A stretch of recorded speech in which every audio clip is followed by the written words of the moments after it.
தீபாவளி அன்னைக்கு காலையில் இந்த வீடியோ எடுத்துகிட்டு இருக்கிறேங்க. லீவு தானேன்னு கொஞ்சம் லேட்டாக தான் எழுந்திரிச்சோம்.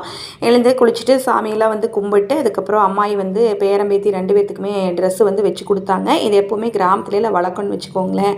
அம்மாயி கிட்ட வந்து புது துணி வாங்குறது அவ்வளோ ஒரு ஹாப்பி. கவிக்கு வந்து அந்த அன்னைக்கு தான் வந்து பார்த்திங்கன்னா பக்கத்து ஊரில் இருக்கக்கூடிய கடையில் வந்து போய் எடுத்துகிட்டு வந்தோம். ஸோ பேரனை எப்படி பொக்குன்னு விடுறது அப்படின்ட்டு அந்த அன்னைக்கு எடுத்துகிட்டு வந்து 2 பேர்த்துக்குமே வச்சு கொடுத்தாங்க. சரி பேரம்பேத்திக்கெல்லாம் வச்சு கொடுத்தீங்க, பிள்ளைக்கு ஒன்றும் இல்லையாங்கம்மா அப்படின்னு கேட்டேன். உனக்கு இல்லாதைய சாமி அப்படின்னு சொல்லிட்டு நம்ம வீட்டில் செக் அம்மை வந்து வாங்கவே இல்லை. ஸோ அதனால் இந்த தீபாவளிக்கு கண்டிப்பாக போய் எடுத்துகிட்டு வந்துட்டு நம்ம ஒரே பிடிவாதமாக இன்றைக்கி போயே ஆகணும் அப்படின்னாங்க. நம்ம பக்கத்தூரில் இருக்கக்கூடிய சாவடிப்பாளையம் புதூர் தான் வந்து பார்த்திங்கன்னா இந்த செக் அம்மையில் வந்து மேனுஃபேக்சர் அங்கேயே வந்து ஓனாக பண்ணுறாங்க. ஸோ ரொம்ப ரொம்ப க்யூட்டாக நிறைய அழகழகான டிசைன்ஸ் எல்லாம் இருந்தது, மினியேச்சர்ஸுமே இருந்தது. பட் இதெல்லாம் வந்து சேல்ஸுக்கு கிடையாது, கோயிலுக்கு கொடுக்கறது அப்படின்னு சொல்லியிருந்தாங்க.